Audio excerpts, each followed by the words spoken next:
So this is the nature of a human being. Whatever you're deprived of, you think that is the highest thing. Whatever you don't have, looks like at that moment, that is the highest thing. If you have not eaten for 2 days, food will be God, yes or no? No? Yes. If you don't understand this, close your mouth, hold your nose like this for 2 minutes. Will you ask for air or God? Air. God comes and says, you want me or air? You'll say, hell with you, I want to breathe. Because whatever at that moment you're deprived of, that takes on enlarges itself in such a way, it blocks everything out. Or in other words, when you're in any state of compulsiveness, you don't see anything the way it is, it gets exaggerated. If your bladder is full, 1 minute, I'm talking about enlightenment, your bladder is very full. Are you interested? I don't want any enlightenment. Right now, going to the bathroom feels like ultimate liberation. Yes or no? So just about anything, when you're in a state of compulsiveness, you don't see anything the way it is. Life will get distorted to make you think that that is it at that moment. So like this, human life passes from one compulsive state to another, never allowing yourself that little bit of space where you could see things the way they are. If you do not even see life the way it is, can you handle it the way it needs to be handled? It doesn't arise, isn't it? If you don't see things the way they are, you can never handle it the way it needs to be handled. Because of this, in many ways, individual human lives and whole societies have become distorted humanity. When I say distorted, it's normal, I mean normal.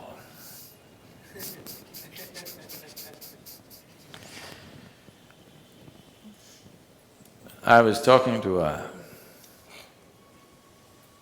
14, 15-year-old kids in a school.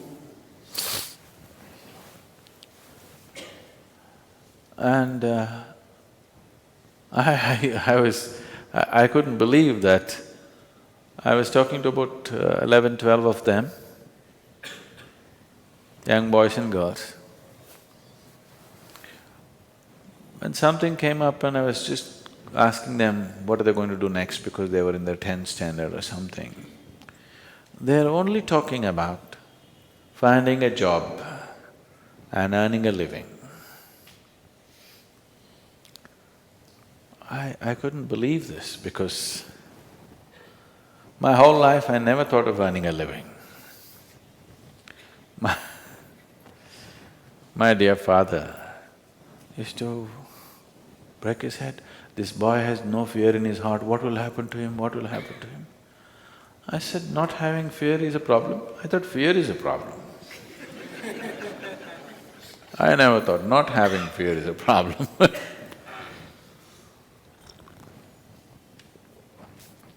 So, according to the dictates of the divine, I was supposed to become a doctor because my father is a doctor. At the age of 10, I told him, no, that's one thing I'm not going to be, I'm not going to be a doctor. But every day somebody is trying to work on me, you must become a doctor, you must become a doctor. You know, Indian family, you must become a doctor. If you cannot… Of course, now they've all shifted to software. I was I was… I was in Chicago just 8 days… just 2 days ago I came to India. So 1 week ago, 8 days ago, I was in Chicago. And an Indian person came and I asked, okay, what are you doing? What else, Sadhguru? That means he's a software engineer.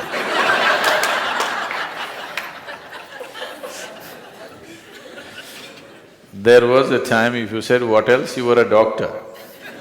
Now if you say what else, it means you're a software engineer. It is not because they're phenomenally interested in human physiology they became doctors, not because have an electronic this thing they became a software engineer, just to earn a living. Is it not important? I'm not saying it's not important, all I'm saying is, even an ant, which has 1/1,000,000th of your brain, is capable of earning a living. What's your problem with such a big brain? Why I'm saying this is, this idea, this horribly limiting idea has been imposed into our youth that you must earn a living and that's the biggest thing. With this big brain, earning a living is actually a problem on this planet. I know everybody's been conditioned to believe that. It is not so, I'm telling you. It is not so. Earning a living is a petty thing for human consciousness, but unfortunately, whole humanity is investing all its energies and intelligence in just earning a living. If this one thing does not change in the world, that…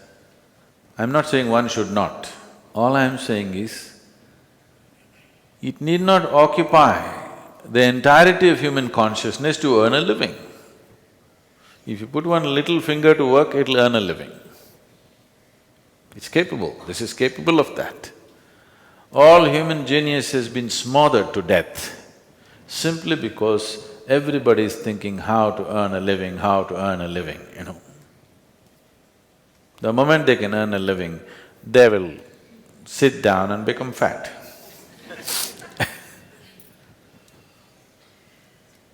You must be saying, what can I do with this life, isn't it? Yes? You must be saying, what is the greatest thing I can do with this life? Because one day you'll fall dead, do you know? Do you know you'll fall dead one day? So before you die, whatever is the peak possibility for this life should happen, isn't it? I earn my living, I earn my living. This is a big pride. Why don't you see every insect, every worm, every bird, every animal, every creature on this planet is earning a living? What is there to be so proud of about I earn my own living? Everybody's earning their own living, isn't it? Only human beings are making a big issue out of it. Too big a issue. When I look at it, how human intelligence has been sacrificed at the altar of earning a living is unbelievable. How many things human beings could have done, how many incredible things they could have done, but instead of that, they're earning a living.